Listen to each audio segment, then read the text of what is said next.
दोस्तों, इंडिया का बिहार, इस राज्य का नाम सुनते ही अक्सर हमारे दिमाग में बहुत ही खराब तस्वीर आती है। एक ऐसा स्टेट जिसमें क्राइम है, गुंडागर्दी है, जिसमें लोग गुटखा खाकर जगह जगह थूकते हैं, जिसमें हर जगह गंदगी है, अनएम्प्लॉयमेंट पीक पर है, एजुकेशन नहीं है, गरीबी है, किसी भी तरीके का कोई डेवलपमेंट नहीं है, जिसमें रहने वाले लोग सिर्फ अब्यूजिव लैंग्वेज में ही बात करते हैं। इंडिया में जब भी बिहार का नाम लिया जाता है तो जो बातें मैंने बताई वही बातें लोगों के दिमाग में आती है, और ये बातें काफी हद तक सच भी है। आप इंडिया टुडे का ये आर्टिकल देखिए।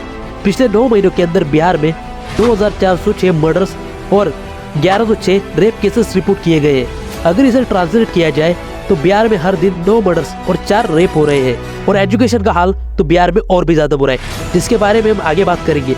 पर बिहार हमेशा से ऐसा नहीं था। ये वही बिहार है जिसमें पूरी दुनिया का एजुकेशन सेंटर यानी कि नालंदा यूनिवर्सिटी थी। ये वही बिहार है जिसमें गौतम बुद्ध को परम ज्ञान की प्राप्ति हुई थी। इसी बिहार ने भगवान महावीर, गुरु नानक, देव तेग बहादुर, मनेर शरीफ जैसे संत इतिहास को दी है। इसी बिहार में चंद्रगुप्त मौर्य और सम्राट अशोक जैसे महान राजाओं ने राज किया है। तो आखिर आज बिहार की हालत ऐसी क्यों है? अगर किसी भी बिहार के सिटीजन से इस बारे में पूछोगे तो वो एक ही आंसर देता है कि बिहार को पॉलिटिशियन सही नहीं मिले। पर दोस्तों, ये पूरी तरह सच नहीं है। बिहार की बर्बादी उसी वक्त शुरू कर दी गई थी जब इंडिया पर ब्रिटिशर्स ने कब्जा किया हुआ था। इसके अलावा भी कई सारे फैक्टर्स बिहार की बर्बादी के पीछे जिम्मेदार है, और उन सारे फैक्टर्स के बारे में आज हम इस वीडियो में बात करेंगे। साथ ही हम ये भी समझेंगे कि बिहार के लीडर्स बिहार को बेटर बनाने के लिए क्या क्या कर सकते हैं, और द पीपल ऑफ इंडिया यानी कि हमें बिहार के बेटरमेंट के लिए क्या क्या करना चाहिए, क्योंकि बिहार इंडिया के लिए एक बहुत ही जरूरी स्टेट है। हम आपके लिए ऐसे ही थॉटफुल और इम्पैक्टफुल और इन्फॉर्मेशन से भरे हुए वीडियोस लेकर आते हैं। तो अगर आपको लगता है कि हमारे कंटेंट अच्छा है और आपको लगता है कि हमारे कंटेंट से आपके लाइफ में कोई वैल्यू ऐड हुई, तो प्लीज़ चैनल को सब्सक्राइब करके अपना सपोर्ट ज़रूर दिखाएं। मेरे माइंड में बहुत सारी पॉपुलेशन आती है, लालू प्रसाद यादव और कम पढ़े लिखे लोग हुए हैं वहाँ पर। इस बारे में सवाल आता है तो बिहार का सबसे पहले यही सवाल आता है कि वहाँ के unemployment. You talk about Bihar, it's like पागलपन। लालू बिहार सुनते ही इट्स लाइक कि कुछ नहीं हो सकता है। बिहार बोलने से एक बहुत पिछड़ा हुआ और डेवलपमेंट में कोई डेवलपमेंट नहीं है, ये मुझे नजर आता है। दोस्तों, बिहार की हालत आज ऐसी क्यों है, ये समझने के लिए हमें इतिहास के पन्नों को पलटना होगा। 1757 के बैटल ऑफ प्लासी के बाद ईस्ट इंडिया कंपनी का पॉलिटिकल कंट्रोल काफी ज्यादा बढ़ गया है, जिस वजह से ब्रिटिशर्स कई सारे नए रूल्स और पॉलिसीज लेकर आए जो ब्रिटिशर्स के फेवर में थी। इन्हीं पॉलिसीज में से एक था 1793 का परमानेंट सेटलमेंट एक्ट। इस एक्ट को जमींदारी सिस्टम भी कहा जाता था। ब्रिटिशर्स ने इस एक्ट को आज के बंगाल, बिहार और उड़ीसा में इम्प्लीमेंट किया था।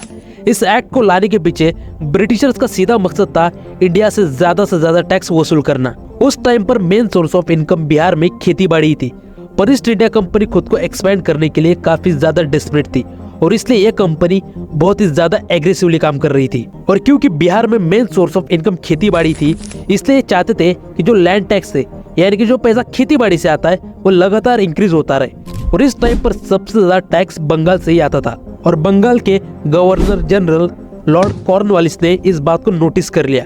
उसने नोटिस किया कि बंगाल से टैक्स तो काफी अच्छा खासा मिल रहा था, पर ये जो पूरा सिस्टम था इसे मॉनिटर कर पाना बहुत ही मुश्किल हो रहा था, क्योंकि एग्रीकल्चर से होने वाला रेवेन्यू मौसम पर डिपेंड करता है। अगर मौसम खराब हुआ तो फसलों का नुकसान होने से रेवेन्यू कम हो जाता है, और अगर मौसम अच्छा हुआ तो कई बार रेवेन्यू बढ़ भी जाता है। और यह बात कॉर्नवालिस को पसंद नहीं आ रही थी।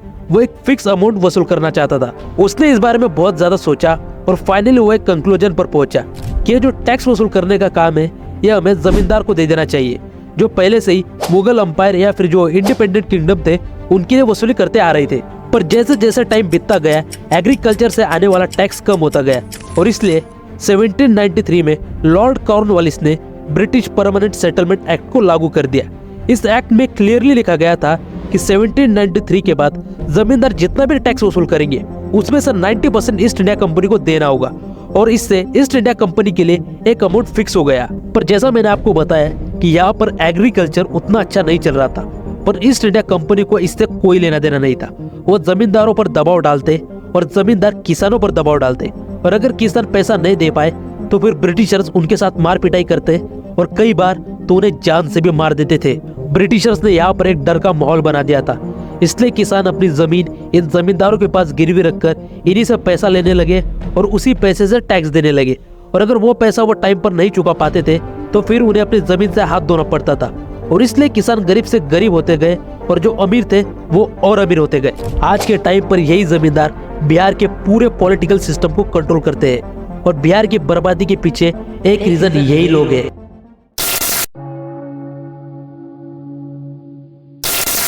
1947 में हमारे देश को आजादी मिली, और वो पहले 5 स्टेट्स जिनमें जमींदारी सिस्टम को अबॉलिश किया गया था उनमें से एक स्टेट बिहार भी था। पर ये सिर्फ ऊपर ऊपर की बात थी, ग्राउंड रियलिटी कुछ और ही थी। जमींदारी सिस्टम को अबॉलिश करने का काम इन्हीं जमींदारों को दिया गया था, और इन्हीं जमींदारों को आज के बिहार में बाहुबली कहा जाता है।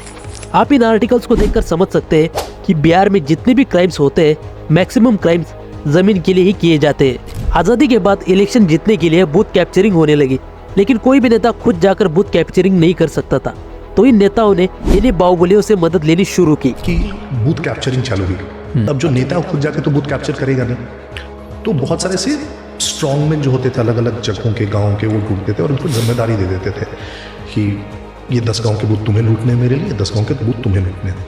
ये जितने भी बाहुबली थे वो इन्हीं नेताओं के लिए गाँव गाँव जाकर पोलिंग बूथ्स को लूटा करते थे, और इसके बदले में इन्हें गवर्नमेंट से प्रोटेक्शन मिलती थी, और इनके जितने भी लैंड्स होते थे, जितनी भी जमीनें होती थी वो प्रोटेक्ट रहती थी। लेकिन धीरे धीरे इन बाहुबलियों को पावर का नशा चढ़ने लगा, और ये पूरे बिहार में अपनी मनमानी करने लगे।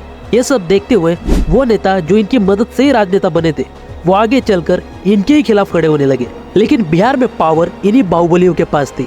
बिहार के आम लोग इनसे डरते थे, और इसी डर का फायदा उठाते हुए ये खुद इन नेताओं के खिलाफ इलेक्शन में खड़े होने लगे, और क्योंकि लोग इनसे डरते थे तो उस डर की वजह से लोग इन्हें ही वोट देने लगे थे।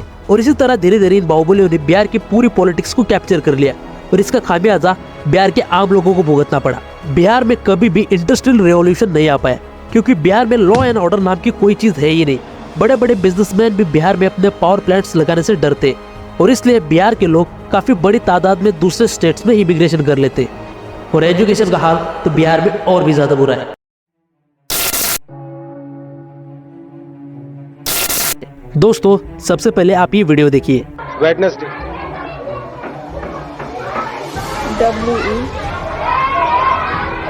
WENTAY। आपने इस वीडियो में जिसे देखा वो एक इंग्लिश सब्जेक्ट पढ़ाने वाली टीचर है, और इन्हें वेडनेसडे और सैटरडे की स्पेलिंग तक नहीं पता।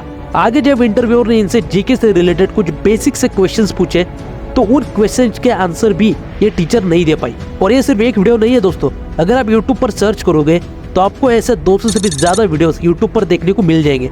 मैंने खुद इस वीडियो की रिसर्च करते वक्त ऐसे 50 से भी ज्यादा वीडियोस देखे हैं। देखने में सारे वीडियोस काफी फनी लगते हैं। अगर आप इन वीडियोस के कमेंट सेक्शन में भी जाओगे तो लोगों ने काफी फनी कमेंट्स कर रखे हैं, पर एक्चुअली में अगर आप सोचोगे तो ये वीडियोस बिहार के एजुकेशन सिस्टम को कम्प्लीटली एक्सपोज करके रख देते हैं। जब टीचर्स को बेसिक नॉलेज नहीं है तो फिर वो टीचर्स बच्चों को आखिर क्या पढ़ा रहे हैं, आखिर किस तरीके की नॉलेज बच्चों को बिहार के स्कूल्स में दी जा रही है।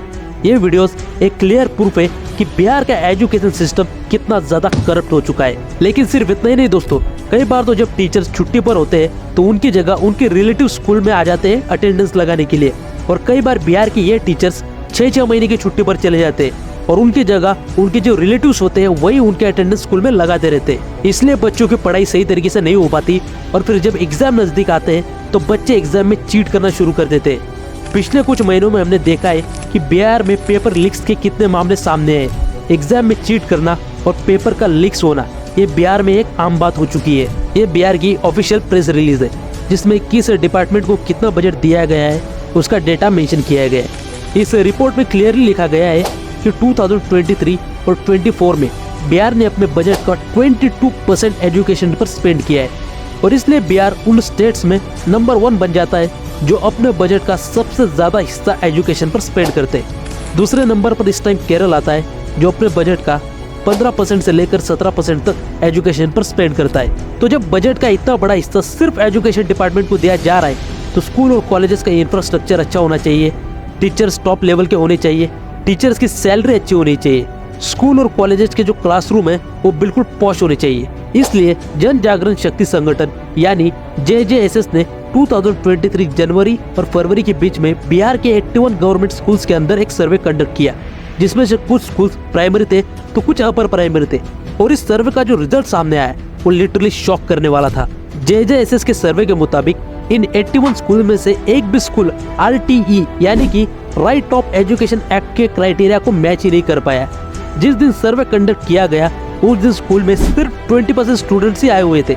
लेकिन ये तो फिर भी स्टूडेंट्स की बात है, बहुत सारे स्कूल्स में तो टीचर्स की भी शॉर्टेज थी। सर्वे के दिन सिर्फ 58% टीचर्स ही अपनी ड्यूटी पर आए हुए थे और उन्हें भी स्पेशली अपॉइंट किया हुआ था। बहुत सारे स्कूल में क्लास 1 से लेकर क्लास 5 तक के बच्चों को लिखना और पढ़ना तक नहीं आता था। JJSS ने इस सर्वे के बाद इंडियन गवर्नमेंट से अपील की थी कि बिहार के एजुकेशन सिस्टम को जल्द से जल्द सुधारने के लिए कोई एक्शन लेना जरूरी है, नहीं तो आने वाले 15 से 20 सालों के अंदर बिहार पूरी तरीके से तबाह हो जाएगा और यहाँ पर सिर्फ गुंडा राज चलेगा। और ये सारी बातें मैं अपने मन से नहीं कह रहा हूँ, इसका पूरा डेटा मेरे पास अवेलेबल है।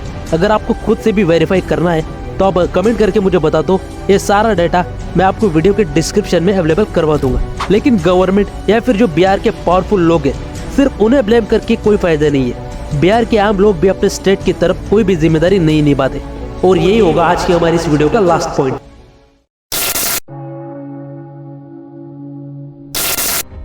मैंने पहले केरला स्टेट का जिक्र किया था। केरला इंडिया का सबसे ज्यादा एजुकेटेड स्टेट है। केरला का लिटरेसी रेट 96.2% है, जिसमें मेल और फीमेल दोनों आते हैं।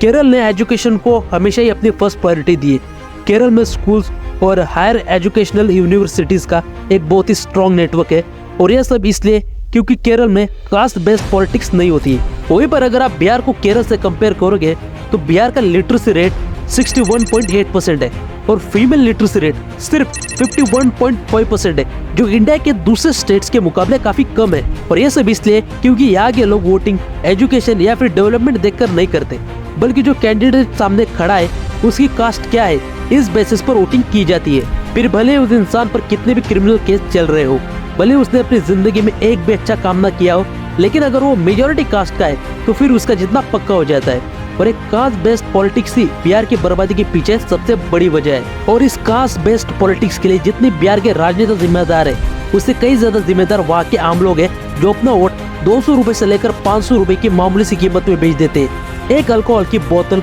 और 500 ग्राम बिरयानी के लिए भी बिहार के लोग अपना कीमती वोट बेच देते हैं। और ये चीज हर वो इंसान जो वोट देता है उसे शर्मिंदा कर देती है। बिहार की बर्बादी के पीछे की वजह वहाँ के आदमियों की पेट्रियार्की सोच भी है। बिहार में आज भी कई जगहों पर लड़कियों का घर से बाहर निकलना और स्कूल जाना एक टैबू माना जाता है। बिहार में आज भी मेजोरिटी ऑफ आदमियों की सोच नहीं बदली है। इन आदमियों का आज भी यही मानना है कि औरतों को काम सिर्फ घर का चूल्हा चौका करना, बच्चों की देखभाल करना, घर की साफ सफाई करना होता है। घर के बाहर औरतों का कोई काम नहीं है। जबकि आज की डेट में हमारे देश की लड़कियां इंटरनेशनल लेवल पर हमारी कंट्री का नाम रोशन कर रही है। इंडिया के डाउरी एक्ट 1961 के मुताबिक दहेज लेना और देना दोनों एक पनिशेबल ऑफेंस है और इसके लिए कड़ी से कड़ी सजा हो सकती है। लेकिन बिहार में आज भी ये दहेज लेना और देना आम बात है और बिहार के लोग इसे अपना हक मानते हैं। लड़की की फैमिली वाले अपने घर बार खेत बेचकर लड़की के दहेज का पैसा भरते हैं, लेकिन वही पैसा उसके एजुकेशन पर लगाकर उसे इंडिपेंडेंट नहीं करना चाहते। केरल का एग्जाम्पल देते वक्त जब मैंने आपको वहाँ का लिटरेसी रेट बताया था तो वो इतना ज्यादा हाई इसलिए है क्योंकि वहाँ पर जो एजुकेशन है वो मेल और फीमेल दोनों के लिए इक्वल है। पर अफसोस बिहार में ऐसा नहीं है और यह भी एक बहुत ही बड़ी वजह है कि क्यों आज बिहार इतना पिछड़ा हुआ स्टेट है। लेकिन ऐसा भी नहीं है कि ये चीज बदली नहीं जा सकती और बिहार को डेवलप नहीं किया जा सकता। सबसे पहले अगर कोई चीज बिहार में ठीक होनी चाहिए तो वो है एजुकेशन।